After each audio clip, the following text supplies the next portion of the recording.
Hello and welcome to the LCS report. We're 1 week away from crowning our LCS lock-in champion, from finishing the first split, sending a team to first stand and two other teams to Brazil.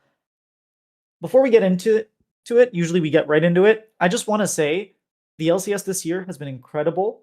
There's been a big push in the community between ourselves, between even just like David Chinock, for example, between everybody, honestly, even the fans, to pushing the LCS, and it has made a difference. We've brought the LCS back, and guess what? Today we brought this or that back. Yeah, this or that just actually came back after seeing us do that or this. My guess is I'm going to take full credit for this. Like here at the LCS report, we are taking credit for this or that coming back. It might have nothing to do with us. It might just be completely random that they were planning on doing it anyways, but they brought it back after seeing that or this. So we are taking full credit. We can influence the LCS in a positive way, and we're going to continue to try our best to make the LCS great again. Yeah, it's something that I think I even said maybe in our very first episode it was a tribute show, and like we would discuss it when if they did ever bring it back. I didn't think it'd be like 3 weeks into producing this show, but no, it's great to see, and Jack gave us like his blessing to keep going with it. So expect another episode tomorrow. Yeah, we're still gonna have that or this. And just to clarify, we're extremely happy to see this or that. It used to be my favorite Riot piece of content more than the dive, to be honest. And when they stopped it, I remember I tweeted about it because they never announced that it wasn't happening. And Kobe like responded with like a lot of sad faces. It was like we're not gonna be doing it for the time being. And it's been 2 years, so I'm really happy that it's back. But also, we had best of fives finally. I guess we had it last week as well. And man, we didn't have best of fives because it felt like it was three zeros. Yeah, it was three zeros. But not all of them were as clean as you would expect from a 3-0. First, I have to come out and apologize. I thought that DSG had a really good chance to take out Team Liquid, and we saw why in that game 3 where they had a big lead and they were just throwing and throwing and throwing, and then eventually they were like, okay, let's stop throwing, and they won the game. But I thought there would be a lot more of that where Team Liquid were going to get a lead, and then they were going to throw the lead, and then DSG were going to win, and it was going to be more back and forth. And I actually thought that DSG could pull it out, and man, it was a slaughter, especially those first two games. It was really ugly. And like, I think the thing I think for TL to consider is I don't think they will get those kind of mistakes against Lion, and definitely not against maybe even the Sentinels, who like looked a lot better against Team Liquid, right? But I think where they have improved is their team fighting. It looked a lot like more cohesive. I think there was still some oopsie moments, especially in that game two, game three. Sorry, Will. They were like 3-4K up, and then they completely chucked it and like gave DSG away back in. I think they got to be careful going against better teams like for the rest of this tournament that will be a bit more decisive. I think that even looking at Sentinels, they are a team that at least has a plan. I think their plan sucks, but at least they do have a plan. I see where that's from. Like so, yeah. I think Teal looked a lot better, but if I don't know, like to think about going into this line series, I think it's going to be very, very close. They definitely did like make improvements though. I think Morgan's still like a very, very solid top laner. I think Yon looked a lot better. Cool. Quid, especially in that game three, made or was it game two? Like made such a clutch Ari charm to like ensure that they actually won that fight. It's just a couple like that. TL just clutched up basically. Like that's how I like the takeaway I got from that series is they're very like clutch when they needs to be. I'm still not convinced by this Team Liquid. Again, I Hmm. do think they're a top 3 team. I think they're great. I just don't think that they're good. I think they're good. I don't think they're great. Cloud9 right now is a great team. I don't Mm. think they match up to it, especially in the team fight phase. You can get your leads, but I'm still not convinced by their team fighting. And just say a few words on DSG, because I did get to talk to Castle. They were very, very disappointed in how they played. They felt like they made key mistakes that made the games very, very difficult, especially early on. It felt like they didn't care enough about the bot lane where they couldn't help the bot lane. And it was ugly, honestly. They were just constantly being zoned off of waves, and the jungler was always there. And they definitely are rookies. And with time and experience, hopefully they improve. This is what you want to see from your rookies, is that they come into the first split, they make upsets, they play well. Sure, in a best of 5 they got exposed. They lost at the end of the day, but I'm just happy that they didn't just go 0-6 like an unnamed team, and they actually showed that rookies in North America are worth something. Yeah. I think it's just it looked really. It was very frustrating. Look, I was hate watching TL like because obviously I was rooting for FlyQuest and DSG to cause the upsets because then I think we're pretty much guaranteed a title, right? It's just the way they were losing these games. It was just they were consistently just walking up to areas that they had no business in. It was in game three. They saw TL in the mid bush, and then they decided to walk up anyways, and then they just got like swiped. It's like at that point, look, come on, man. Yeah, they also lost in the. Like, I was talking to Castle, and he specifically said, we played this matchup so many times. He knows the matchup, the Renekton and Ternar. He chose the matchup and he lost it, and he's just like he's like, I got outplayed. I got outplayed in that game three, and it sucks to feel like I lost because the opposing laner just pressed his buttons better than me. It wasn't like it wasn't like a decision mistake. It wasn't team fighting. It was I just got outplayed. I just got crushed. But yeah, I'm glad that DSG actually showed up, even though they got 0-3'd. This is a much more promising DSG than Split 1 and Split 2 of last year. So they've already exceeded the bar. And hopefully they continue to exceed it. FlyQuest, I will say, I had them as 7th coming into the split because I thought that they would be what we saw. And it took a little bit of time for teams to recognize the playstyle of FlyQuest, but once they did, FlyQuest didn't win a game. And this isn't to say anything bad about FlyQuest. I think this team needs time and experience. And Vulcan talked about this. Thinkguard talked about this. Empire, like, they are very, very much aware of what is going on when you bring in jungle and support, both being rookies. So those are the two areas, those are the two roles that control the map, and they're both rookies that don't know how to control the map. Now, there are ways to work around that. You have a coaching staff that can kind of teach them those concepts and working as a team. You have leadership, and apparently Masu and Quad bring a lot of leadership that has been brought out from them that we don't really see, and we didn't see because they had inspired Busio and Whippo. So I'm not necessarily worried for FlyQuest, even though people are worried about Griffin's mental and people are worried about this team. I think what you saw is what you should have really expected from them, where they were going to be good in lane. They were going to make wrong decision after wrong decision, make those mistakes, and learn from them. That's what you want from this team. You want them to make the mistakes so that they learn. It's unrealistic to expect this team to not make mistakes when they haven't made mistakes to begin with. They're very, very fresh, very green, and very young. So even though they got completely destroyed 2 series in a row, I'm saying, hey, this FlyQuest project, I still believe in it. I'm not jumping off the ship or anything like that. It requires time, and I'm willing to give it time. How did you feel about FlyQuest after those 2 series? I think it's just really hard to judge them specifically against these two teams because while I think the jury isn't out yet online, I think Inspired clearly saw how Blauer ran Griffin for 2 games, and it looked like Griffin really had that in his head. Like the way he was making these very weird like invades. I think he died. I think it's like out of like the 9 games, I think it was like 6 or 7 times he died on a like just a timer that he's not like allowed to be in, and then he just gets killed in his own jungle or killed in the enemy jungle, or like they fight a crowd that they shouldn't be fighting, and then the game's just over. I can't be judging. I'm gonna push you on that. Okay. Because with Griffin, it feels like he's trying to adapt. And he was like, okay, well, this time I can't do this, so I'm going to go to the Raptors instead. But every single time he adapted, Inspired knew what the adaptation was going to be and countered the counter. I don't think it's like... And he was like 5 steps ahead every single time. Even Inspired, he said it in an interview. He said, yes, I know we completely crushed FlyQuest, but it was actually closer than it seemed. It's only because we had, like, they're young and they don't... I just have a bigger brain than they do. But I think, like, you saw it in the C9s as well. Like, Blauer completely, like, aura checked him, just literally walks up in top Raptors for free, and like Griffin can't do anything. I think it's just these 2 junglers, I think, are probably the only 2 that can just they had this guy's playbook downloaded before like the game even started, and I think that's just unfortunate for a young player who's not gone up against that caliber of player in when he's playing in CBLOL, right? He's not going up against a jungler that's going to absolutely brain check you at every time. Like Griffin cannot play the game for 9 games straight.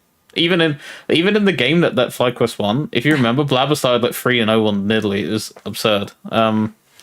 Yeah, I don't think it's the correct teams to be judging FlyQuest off of. I think put them against DSG, Sentinels, Dig, maybe you got like you guys as well. It's just they're gonna look a lot better. I don't think they look like it when against a top team and top junglers who know exactly what they're doing. They do look like a tier 2 team because they look quite lost.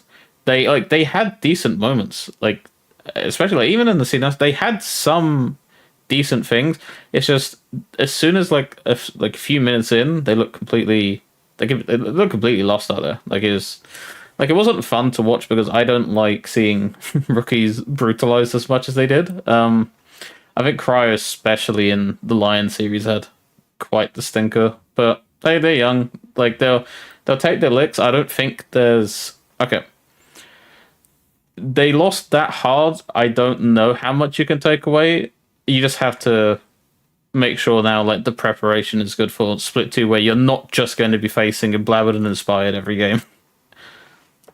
Yeah, welcome to the LCS. It really does remind me of chess. And I know I made this example last time, but Yeah. if you're like 1500 and your opponent's 500, they're going to make a mistake and you're going to completely crush them for it. And they're going to be like, oh, I know what to do this time. And they're going to make something else. And it's also a mistake. And you know that because you used to be 500 like 15 years ago. And you know every single adaptation that they do, you know, because you've already played that before and you know why it's bad. And it feels like they just haven't gotten through those permutations and iterations to realize, okay, this is what I need to do to have a stable early game. This is what I need to do when he does this. This is what I can do. These are the options. So it's gonna happen, and I'm glad, honestly, that it's happening to him, because if it didn't, he wouldn't be good. He wouldn't be learning. So Yeah. But speaking of Lion, there are two things that were impressive with Lion that I thought made me more impressed with Lion than I was with Team Liquid. Dokla played a lot better. Now, I will put an asterisk. Dokla was playing against the second worst top laner in Gakkos. I thought Gakkos was the second worst, and I thought Dokla was the worst. And it was close. I thought they were like relatively close. And even Dokla, when you saw him on broadcast like in the C9 series, he was saying one of the things that we improved is we weren't playing together coordinated. We're more coordinated now. And I was playing like crap. And now I'm not playing like crap. I did actually think he played better. He played a lot better than normal. That those 2 weeks really helped him catch up to speed. So I think Dokla playing better, and Saint. My God, Saint did not int. And a lot of times Saint would int just randomly. He would have a great laning phase, great 2-3 team fights, and then he just run down. And it was so confusing why this kept happening. If it was Dokla or Isles, I would say, hey, these are the two people that need to catch up. But it was just Saint. And we didn't see any of that. Now, granted, it was against FlyQuest and the games were pretty over. Can he do that against Quid? I don't know. But I was more impressed with Lion than I was in Team Liquid. It's going to be really interesting because, I think the one thing they're lacking, which I think we'll get into C9 and after this series, but like they lack the really, really critical like objective control. I think they still looked a bit like wishy-washy in some areas, and I was watching this from an analytical brain of like, okay, bias maybe, but I was watching all of their objective setups because that's where we've been almost like maybe world class. Is every time I was watching that their objectives, I was like, no, we would sweep that fight, or like that they wouldn't be allowed to get that space, and it's going to be really interesting because I do think that's where they probably have the edge of Team Liquid as well. Because I just think Inspired's such a smart player and they do look a lot better. It's kind of annoying that you don't get more sample size out of these two teams. Like you have to face one of them already. But yeah. Yeah, it's one thing about a short split. You don't get many games. But we still get so many more games than we did last year. So I'm honestly, maybe even last split. Last split was such a weird format. It was like the pick and play. You never got to see Cloud9 versus FlyQuest.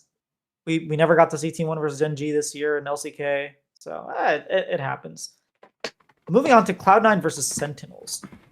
I was impressed with Sentinels. Now, we'll get to Cloud9, but Sentinels were able to match Cloud9 in the early games and get leads. And Cloud9, like you're saying, are world class when it comes to their teamfight setups and objective setups.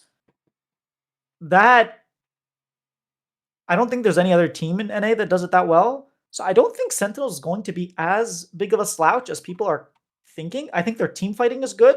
It's not great. Cloud9 show the difference between good and great. It's not great, but I would say their team fighting is better than Team Liquid. I mean, that's how they beat them back in week 3. Was they lost lane and just played better in team fights, and then game 3 they just completely crushed them.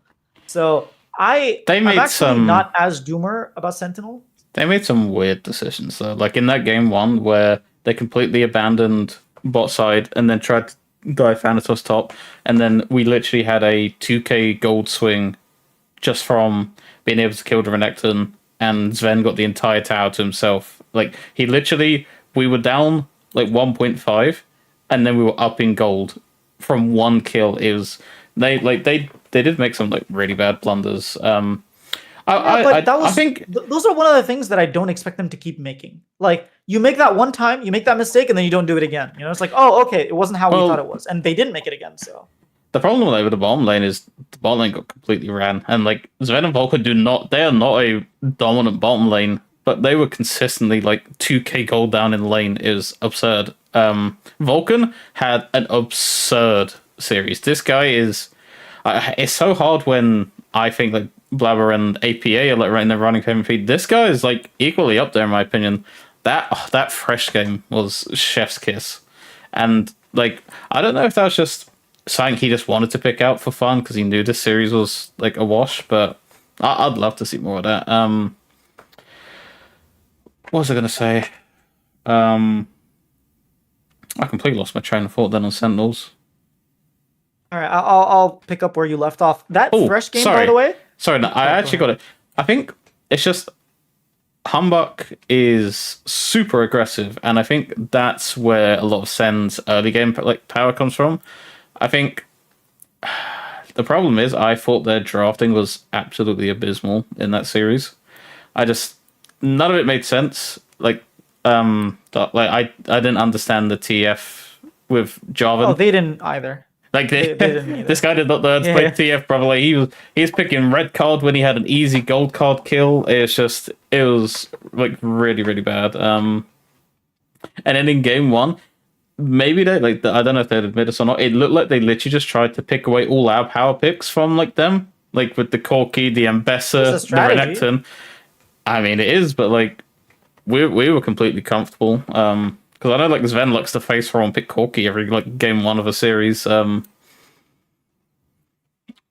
I'm just quite happy with how we played. And I think the one thing I don't think we as C9 fans have been accustomed to is we're so used to just being up 4k in lane and then showing up to a dragon fight and then winning game. That's literally been it. There's no like game plan for that. It's just that was our only like thing. We're literally playing the game in a completely different way this year, and like maybe it is the gold catch up system, but we are accruing gold like I've not seen us play in many years. We're actually playing a lot smarter. We're drafting faster, and this one of these League of Legends analyst accounts. I don't know how legit they are. I've not looked at them, but they were saying, like, based on the statistics that they ran, that we were one of the better drafting teams in the world. I can't comment on that. I don't watch many of the other leagues. So the metas are just different in different places. Like, it took us forever to pick up Zahen. I wouldn't put much weight in that until we actually see the metas clash. Like, it's just, you can never do that one to one. It's apples to oranges. What I can comment on is at least the drafts on like our info a lot better. Like, I like seeing like the experiment. I like seeing the variety. I think we can comfortably squash APA having like just a 2 champion pool, like 2 champion pool. Like, he's playing a lot. He's playing great. I haven't seen a coordination from Blabber and a mid lane like this since him and Niski in 2020. This has been like such a refreshing thing, and I really hope we win because I want Dom to have that victory because like he's so desperate to win, And I don't like. Maybe I'm calling out previous like rosters. It didn't feel like we wanted it enough to win, and that's what APA and like Dom bring. They're just they want to win at all costs.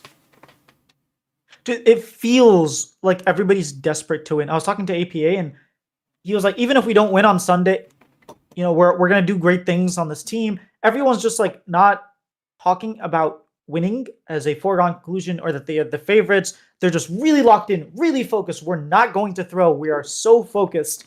And it's really refreshing to see compared to the 2023, 2022 roster of Cloud9 where they were winning a lot. And they were just like, oh yeah, we're definitely going to win. We're the only hope for NA anyways. And then they just, they got humbled real quick after that. So it is refreshing to see. Barring a finals, like J4 Q into Caitlyn like moment, for me, they've passed the choking barrier for this split. Like for every split, I have different expectations. I have different expectations. Like for me, coming into this, the minimum was you have to make one of the events. So you either have to make the America's Cup or you have to make first stand. We've locked our place in at least America's Cup if we don't win. And they've achieved my bare minimum of what I expect to see C9. This may sound like cope.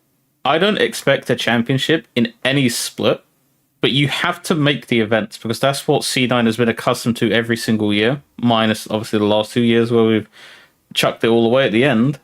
But we've built a history of just being every single international event you look, okay, Cloud9's name's there. And that's what I want us to get back to. It's consistent international appearances.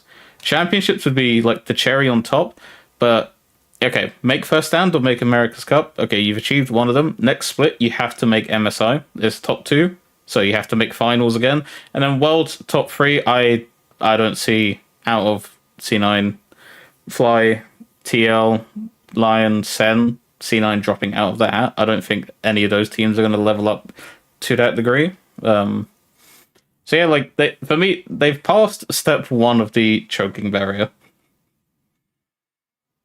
Yeah, I'll give you that much. If that's your definition is make an event, then yes, they have passed that barrier. But I want to go back to the Sentinels discussion. Yep. You mentioned how the bot lane was getting completely ran.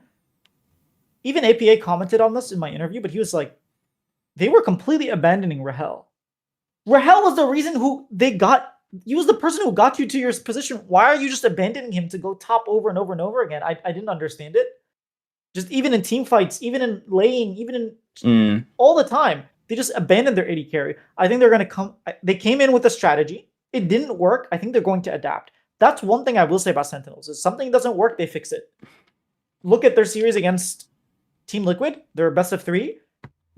Literally the series before, I guess they won, but they had shown very clear mistakes. They fixed those mistakes. They come into Team Liquid. They beat Team Liquid. They fixed those mistakes, and honestly, it could have been a 3-1 against DSG. DSG had to pull some heroics for it to even be a 5-game series, but they definitely have been fixing their mistakes. Yeah, I think they just identified if you try, like, there's maybe like a belief if you shut Thanatos out, then you shut C9 out, but that honestly isn't the case this year because I don't think that was their belief. But they consistently were like, especially in game 1, they were just like you said, abandoning. Game 1 it was just free gold, like. Yeah, they thought they had a better swap, and they were losing so like that swap. I was mind blown that like you gave a Yunara 2k to casually 2k for herself. That was crazy. Yeah, I don't think they expected it to go that way. I think what they thought would happen was they would get the kill top, they would get the tower, they would TP bot, and they'd be able to hold with the big shield. Obviously, every single one of those things did not happen. So it's a learning moment. Again, like this team hasn't played with each other for more than 5 weeks. So I'm going to give them the benefit of the doubt and say they can kind of shore up their weaknesses. The other thing is they can scrim. They're one of the only teams that gets to scrim because Cloud9 is scrimming them. Cloud9 is like, oh, you guys we're probably not going to face you, so we get to scrim you. But that's a plus for Sen. It'll give them really, really good practice and really good data of how to draft and what to play and whatnot. So yeah. I'm actually not as doomer on Sentinels as people are. I don't think it's just going to be whoever wins between Team Liquid and Lion is just going to 3-0 Sen and a foregone conclusion. I think if you do not prepare for Sentinels properly, you are going to lose. Like it's not even. as clear, as black and white as all the pros are making it seem. I think this team comes in with really good. It reminds me of 100 Thieves a lot, where if you don't come in prepared, they're gonna find these angles. They're gonna out team fight you. Where hell is gonna pop off. Hopefully this time he has a team that plays around him. So I want to make that very, very clear that Sentinels are not out of it just yet. I don't expect them to win, but if you underestimate them, they will take games off you. They can take 3 in a series. Do you want to just hop into predictions? Yeah. First line? Oof. I'm really I've been flip flopping on this prediction all day. I just really like Morgan. I don't have faith in the rest of the map performing well when like I'm gonna go 3-2 Lion. 3-2 Lion, okay. What things have to go right for Lion to win, in your opinion? I just think they have to they just have to pick like easy to like execute comps. They're gonna like team fight better because I don't think either team has great macro at the moment, and I think where the dragon fights have been so crucial, I just think you have to get Saint on Saint that he's not going to int on. I like Berserker has to be like you have to protect him, and Ios just has to not get one shot before the fight even begins because that's been like a trait of his, and like yeah, and Dokla has to perform how he did against Gatkos, which is going to be harder against Morgan. I just a lot harder. Exactly. I just think both teams really do not fight like cleanly. Like you saw in both series, there was like, oh, is Fly gonna win this? Oh, is DSG gonna win this fight? And then like they end up like clutching up. And it is genuinely this is like a I can't predict who's gonna win this. I agree with you that Lion are probably a little bit favored, and I would probably even go with Lion. I think the things that need to go right for Lion are don't be down 5,000 gold by third dragon. If you're able to not be in a big deficit, even like 3,000 gold, if you can keep it within 3,000 gold by third dragon, and you're stacking dragons, I think they have a better shot. They have a good shot. They aren't a good team at playing from behind. Like I do agree with that. I don't think Lion performs well from behind at all.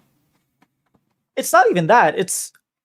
I think Team Liquid, like looking at it from Team Liquid's perspective, Team Liquid need to snowball. If Team Liquid don't snowball, I don't think they know how to win games just yet. Especially against a team that will fight you when they're down at very good angles. They will find these angles if you make a mistake. And Team Liquid are known to make mistakes when they have leads. So that's more of why I think it's not necessarily that Team Liquid or Lion are bad when they're behind. It's the Team Liquid are not good if they're not really far ahead. So do not fall really, really far ahead. Now, Team Liquid have the makings to have that happen. They have a really, really strong bot lane. Core GJ is a lot more experienced than Isles, and their top lane, it's top lane Canyon up there. If Dokla can play solid, it's going to be very difficult for Team Liquid to win. If Dokla doesn't play solid, I can see a world where Team Liquid wins. Now, I have faith in Dokla, so I'm going to say 3-1 Lion. But if Dokla bleeds, then man, I can see a world where Team Liquid win 3-1. I actually think it all matters. Top lane's going to matter a lot this split. If top lane's bleeding a lot, it is going to suck for Lion. One thing I will say is I do think Tio has like a slightly better early game, and they definitely are like significantly better at like getting these early towers down. Like I think statistically, if I was looking at it early, I think they're like got like a 90% first free tower percentage. Like granted, they've played less games and like lesser competition maybe, but like that does bode well at least for them in this series. Considering I still don't think that Lion plays like great from behind. But to be fair, I don't think Team Liquid plays tremendously from in front. I think they have to like this is one of those like double-edged swords. I think one team doesn't know how to play from behind, and one team does not know how to play from in front. Oh, and if Team Liquid get behind early, it's over. It's completely over. Yeah, I don't think they have Team any Liquid comeback cannot play from mechanics. ahead. Imagine them trying to play from behind. Yeah. Yeah, they have no comeback mechanics. They literally have no comeback mechanics. They put all their stats into getting leads, and they put zero stats in comeback. So I'm going Lion 3-1. Now, I don't know how prepared Lion are going to be for Sentinels, but I'll let you go first. What do you think is going to happen between Lion and Sentinels? Obviously, it's hard to just make these predictions, but I think it's like a 3-1 Lion. okay, I can Because get the aboard with problem, that. I think the problem that TL and Lion have is they have no one to scrim. Is they can't scrim Sen because they don't want to give away their stuff before the Sen series, and they're not going to scrim C9 because C9 is going to refuse to scrim those teams because then your C9 is revealing stuff ahead of the finals. So C9 are just going to be scrimming Sen.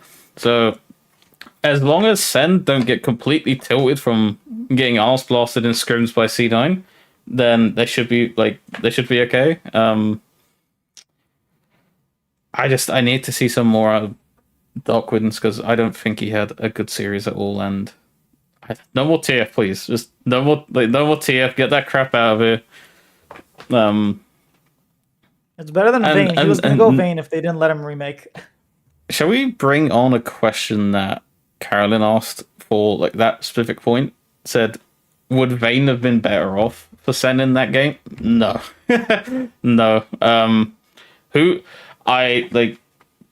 Vayne into Zig sounds terrible, and I'm sorry, I love Impact, one of my favorite players of all time. I don't think Unk is playing Vayne because APA said on his, I don't know if he said it in your interview, but he said in his AMA on Discord that they were going to pick Jax into it, and Jax in I've actually played that matchup. It is a terrible matchup for Vayne, like post level 6. That Oh no! matchup is, So they were gonna actually take Vayne mid. It was gonna be Ziggs into Vayne. that's I'm sorry, that was awful. Like, Yeah, that sounds both ways it's bad. Don't get me wrong. Yeah, but I think that AP was saying if they decided to put him top, then Thanatos had Jax ready for them, which that would have been an awful matchup as well. Like, either way, I would rather just let Rahel play it, put Lucian mid. That doesn't sound as bad as Vayne, but still look good. No, but yeah. Either way, I actually think it would have been worse. Like if what happened to them was bad already, yeah, picking that Vayne would have been bad. I think the Jarvan was a big mistake from them. They picked Jarvan even though they saw Thresh and Ziggs can jump out. I just think they tunnel vision a lot in draft, and I think they won't necessarily make the same mistake. I think it was really tough because I was watching Yamato's highlights of it, and he called the Jarvan off the bounce. It's I guarantee they're picking Jarvan in this spot, and then he did. It's such a bad matchup because I remember the fight in not Dragon, near Rift Herald, where they jumped onto they flashed onto Zen, and he was just standing there tanking both him and the in the Cataclysm. They did no damage, and he had terrible guns as well. I think he had blue and purple, which is the absolute. So Zen was doing no damage, but they didn't even matter because they couldn't kill him. To flash away from him, it was kind of funny. But yeah, I agree with you. I think Lion 3-1, and then Lion versus Cloud9. I actually think it's going to be very, very close. I'm going to give it 3-2 Cloud9. But I think you guys are going to get pushed. And one thing that Lion does bring from what we saw this weekend, they bring a lot of poise in the game. They're the only team that can kind of match you in the team fights. I think you guys are still better in team fighting, but I do think that they will make it. I think it'd be a 3-1. And the only reason I think it may be remotely close is I think we have been at times do go down a bit in early, but we haven't been where the game is astronomically over. Because even I think in one of the games, I think it may have been to Line. We were down 5k, but the game was in late game state where gold didn't matter, so it was just a bit of a one of those hidden things. I we're just so good at objective setup. It's astronomically like, and like who he said on pros, he thinks we're better than like LCK teams that like, and if we went to first stand, they would struggle into setups because maybe we have to get through laning first, Huhi, before we get to. Yeah, I was about to say you guys aren't getting to those stages. That's the thing. You don't get to set up. But do we get to set up against Chovy and Canyon and Keen and? Okay, Genji are a different beast. I think Genji are clearly number one, but I think that number two spot is very wide open. Okay, maybe not wide open. AL is very solidly in number two, but even AL have ups and downs. So it's like not as clear. So maybe okay, Genji AL, but then number three through everywhere else is pretty open. Like BLG, BLG are Team Liquid. They will destroy you in lane. Way harder than Team Liquid could ever do, but they will find a way to throw. They will find a way to throw. Bad late gaming. That's like what they stand for now. I don't know why, but they keep throwing. JDG, like we don't know who's gonna make it. LPL is they have 14 best of fives, man, and they started last night. Like it's yeah. It's a crazy, the one thing people there. Need to temper their expectations on is we played Nongshim, and we were getting absolutely gapped in these early games, and that was Nongshim. You guys are doing better. I talked to APA actually, and he mentioned how one of the things that during Kespa or after Kespa you really worked on is lane allocation, how to play lanes and whatnot. Oh yeah, it's so much better. On that. Yeah, so I do think they've improved since Kespa. Don't get me wrong. We look like an LCK team. Figuring out the meta and whatnot. We genuinely. No. I think we do. I generally think like the way we mimic like our style, and they've even said this. Like they do watch a lot of LCK and they do try and mimic. We feel like a budget Genji of like years past where we do absolutely piss all early game, and then we're gonna we rock up to we have like our wave stacked, and then we win a fight, and then we're able to just fucking steamroll the rest of the map. I do think we do play like maybe a budget. Like a 2022 version, but not recently at all. I do feel that we aren't as aggressive in kills. We do play more of a macro style, and that's where I think we mimic Eastern teams because. How many times have we gone internationally and we're like, oh wow, we have like 5 kills more than this LCK team, and then we check the gold lead and we're down like 4,000 gold. That's literally Sentinels was 10-5 in kills, but they were down 5,000 gold. Like, okay, so I'll give you this much: you guys play the map well, but there are also LPL teams that play the map well. There are also like LCK teams that play the map well. There's the LCP teams that play the map well. I think you guys play the map well, but I don't think that makes you an LCK team. It just means you've learned from how to play the map, how to play side lanes. I think LCK has a very, very clear style, and I think you guys are too aggressive to be considered an LCK team. I think that's just the nature of Blabber. Like our team understands that he's not going to change as much as he has improved in some areas. Blabber is still going to do Blabber things, and like, but I do think we try to emulate, at least like from draft and how we play the map. We do try to. I don't think your drafts are very LCK. They're first picking Yuumi in LCK. What do you? No, yeah, but that's T1. That's they could pick fucking Teemo and like T1 is T1. What's it called? The freaking was it KT that picked it as well? Yeah, KT. You are not seeing the same drafts that T1 and Genji are pulling. We did not see Kha'Zix. We're not seeing Lee Sin from you guys. Come on. I don't think that even Zehen, you just barely started playing. Well, the thing is that we play so many like little games. So how do we get the chance to actually showcase? Like, of course, we're going to take the. Okay, that's a fair. Like, we don't actually get the chance to pull out. If we go to a 5-game series, maybe we do pull these out. Like, it's not even just pulling it. It's like the priority. It's like your priority isn't even the same. Well, we haven't actually faced a team that doesn't give us Talia, Corki every fucking game, and then we just literally isn't it Kesper Cup that we were playing the same comp for like 4 games in a row and we were winning with it because we just like obviously it's a best of 1, but we were just giving it every single time, and it's the same in the LCS where we've only played 12 games. Like we've only lost once, so like we don't actually like, and we.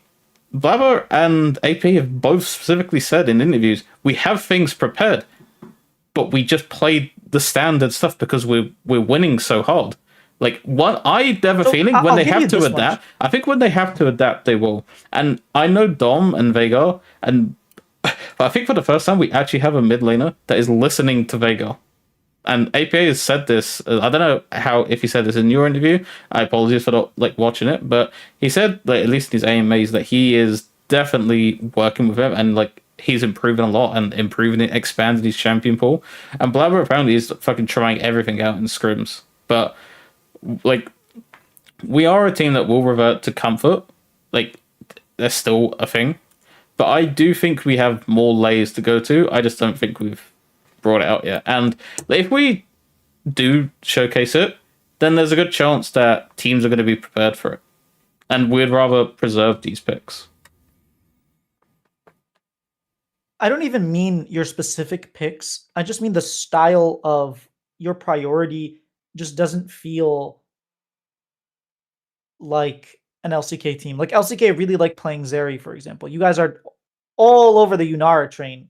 I don't know, maybe Sven just doesn't like playing Zeri or what it is, but it doesn't feel to me as an LCK team. I don't know. I could probably, if you give me a little bit more time, give you a list of reasons why I think you guys aren't an LCK team.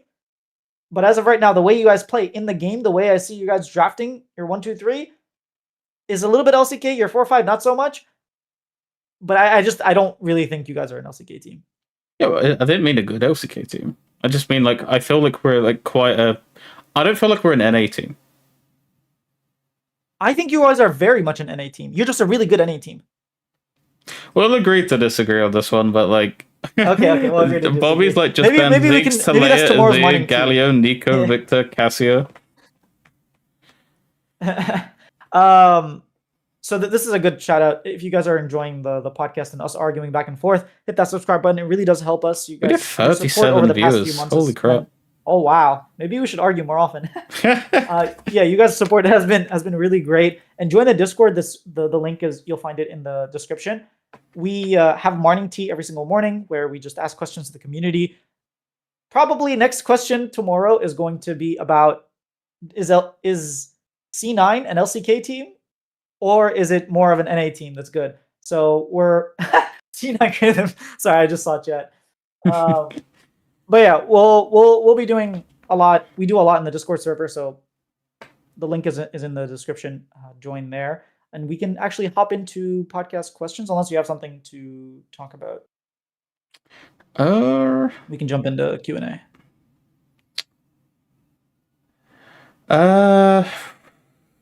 Do you want to talk about the Esports Nation Cup that got announced?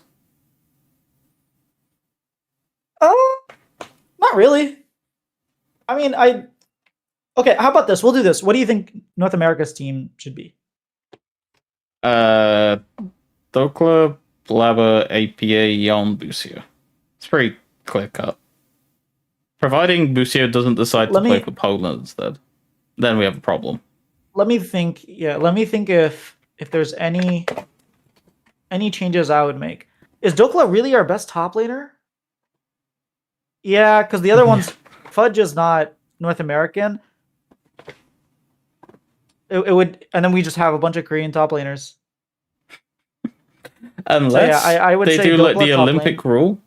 What is the Olympic rule like residency, or is it you have to have like family heritage from that country? I don't know. I don't know. Let's just assume it's residency. Let's say it's residency. You have to have citizenship, not residency. Maybe citizenship. Then maybe we yoink Impact. Oh, he is an American citizen. Exactly. So we yoink him. No, he's a resident. He's not a citizen. No. Damn. I don't think he got a citizenship. But if we could pick up Impact, I mean, I would. But yeah, I would do. Zamudo's Canadian, so we can't do Zamudo. That's why he can't play in the LCS, because Canada, he couldn't get his visa for the US. So yeah, I would go Dokla. Blabber is obvious. APA is obvious. Would you go Yon? Oh, Moss was Canadian. Let me think. Any other AD carry I would go instead of Yon? Yeah, so it's Yon, and then Busio. It has to be Busio. I don't think Vulcan, first of all, is Canadian, so we couldn't bring Vulcan. And other Corgi. Yeah, actually, I think you killed it. I don't think of anything better. Yeah. That battle for third really gets spicy. I think people are too quick to disrespect Taiwan. I think they'd probably have like a pretty good roster. The LCP? Yeah, I think Taiwan would have a pretty. Oh, you mean you mean the nations? Oh, actually, let's before we move on, I wanted to ask you Canada because I was just thinking Vulcan's Canadian, right? Maso is Canadian, so you have that's the bot lane. You have the top laner in Zamudo, right? And then do we have a Canadian jungler? Kryra's Canadian. And then Jojopian. And then Jojo. Oh snap! Okay, hold up. Honestly, US versus Canada 2.0 could be kind of fun. Dude, if I wish we could do this in the offseason. I wish we could just get them to play like Team US versus Team Canada. I know they do show matches of Team US versus Team Canada, but I want something a little more serious. Yeah. They should actually do that.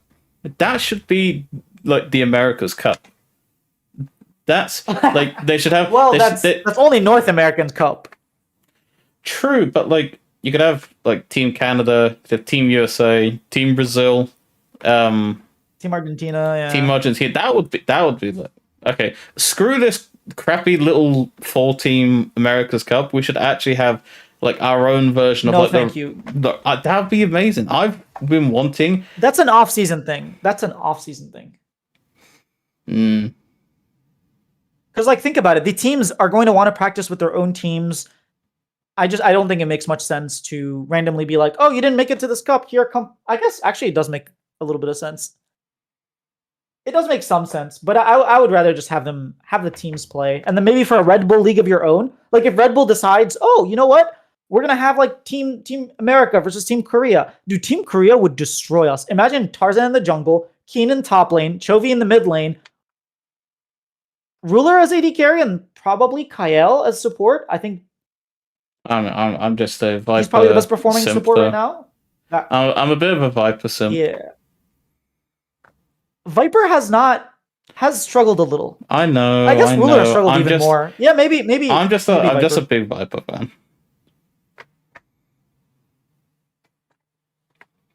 Apparently, South America did it in the offseason.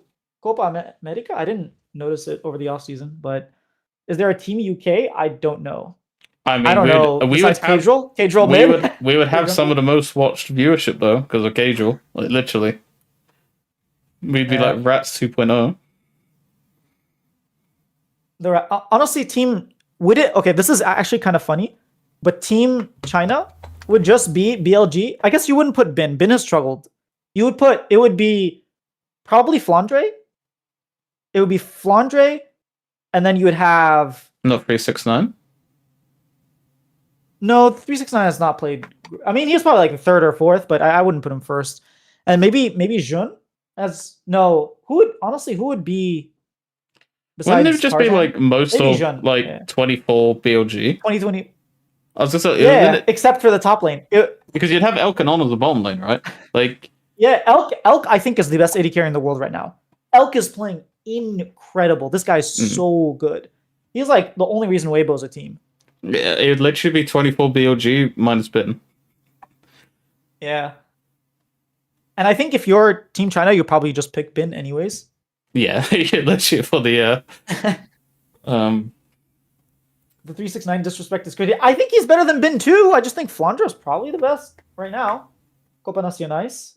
Oh, yeah, I completely missed it.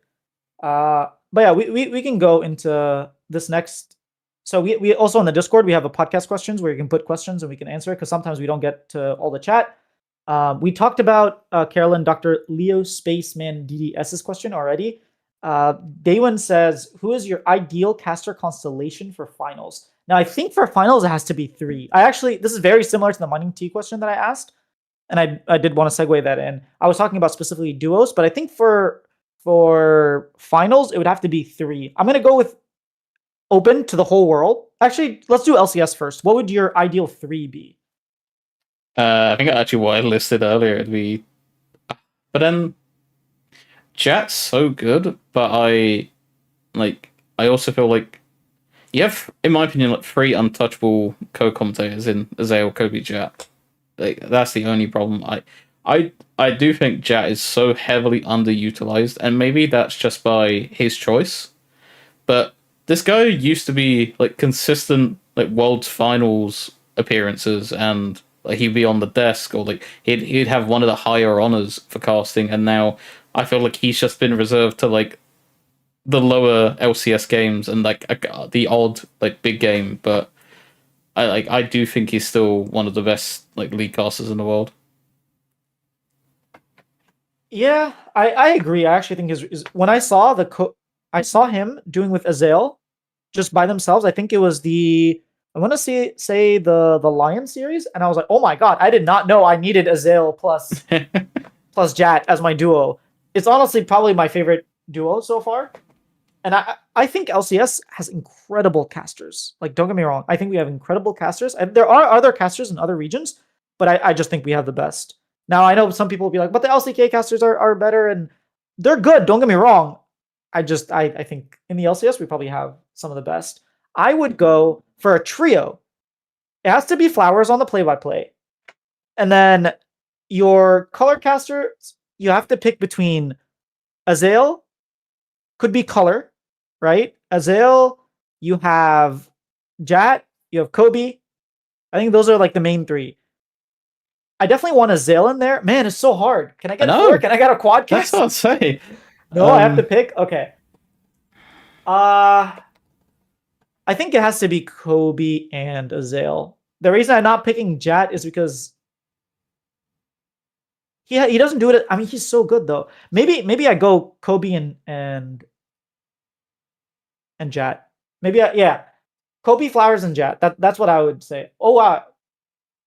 Oh no, never mind. I thought you agreed with me. Kobe, Flowers, and Emily. Emily. Okay, I think Emily has gotten so much better at casting. Yeah.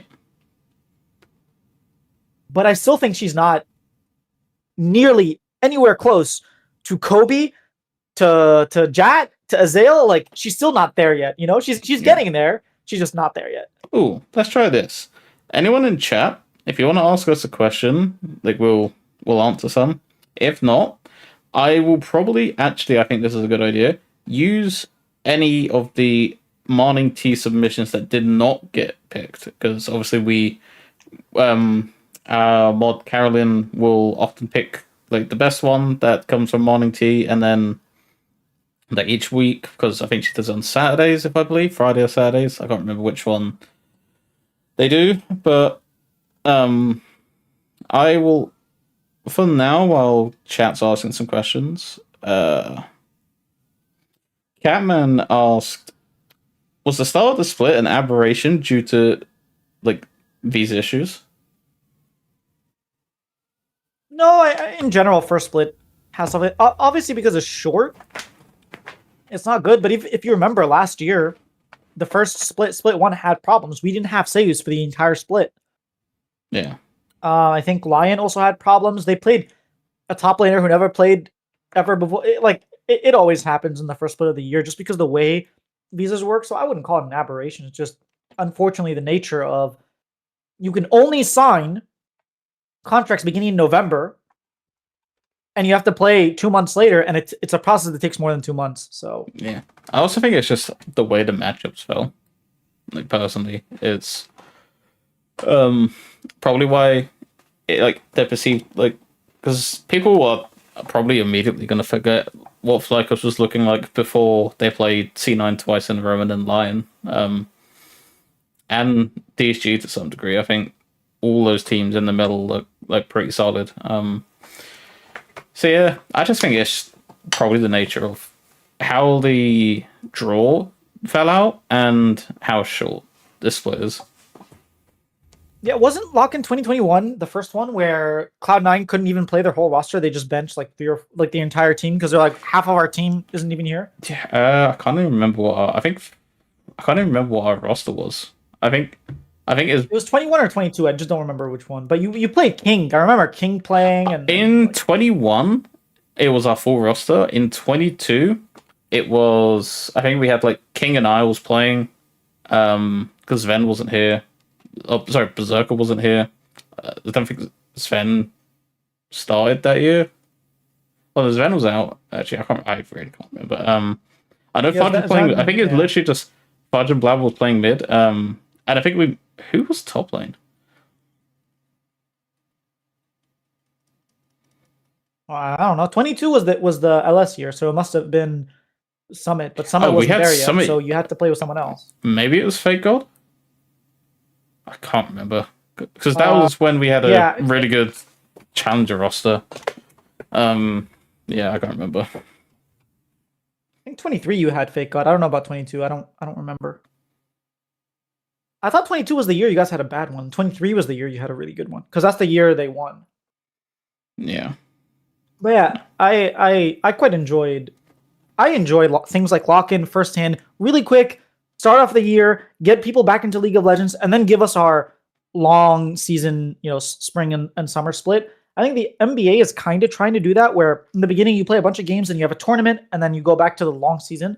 I've been enjoying the NBA games more because of the in season tournament, and I'm just happy that Oh, it was Darshan that was playing. that's So our right. It was roster was Darshan, Blabber, Fudge, Sven, and Isles. And Sven was in 2022. Yeah, our academy ADC. Well, was meant to be our academy ADC yeah. at that time. That's a funny thing.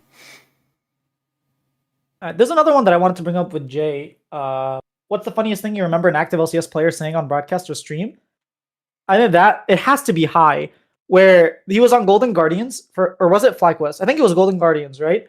And someone was the analyst desk was talking about how they're struggling and how they expect them to lose, and he hears them, and so he goes into the camera and he gives them a middle finger, and then he gets fined for that. But he won that game. Wasn't that in the one that at Worlds? This is Worlds 2014. Yeah, because I remember. No, the middle finger was not World 2014. Yeah, it was 2015 actually. I'm gonna Google this right now. Maybe it was the 2015 Worlds. Yeah, because But I think that was hilarious. It was because Fevin and Hooney are on the desk with Shocks, and like Fevin was just shit talking us, and then you just see him like flip him off. What's the funniest thing? I remember like the most enjoyment I had. It's not like one specific thing, but it was either when Sven, it was the first time Sven was casting. It was when I think it's 2023 or 24, like where LCS started doing like for the bigger games that would have a pro player as the third member of the cast, which I hated, minus Sven and unfortunately Bropo. I love that. Okay, specific players. I always felt like for our matches they would get like the worst player with no freaking personality. But I think the funniest thing is, remember when C9 took over the analyst desk? Yeah, that was pretty funny. One of the funniest experiences. Blabber, it was the entire team. It was the entire team. They were just talking to each other for the rest of the segment. There's so many that's like gone on throughout the years. It's hard to like remember. All right, I think that's it for today. Thank you all for watching. You got any shoutouts, Mark? We've already spoken about it, but shout out Chat for giving us his blessing to continue down with this. That will come out tomorrow. Yeah, because even if we didn't contribute to their decision, at least it felt like it from like a positive fan experience. Like fans were really, really happy that we brought it, and like the traffic was getting from like those episodes have been like fantastic.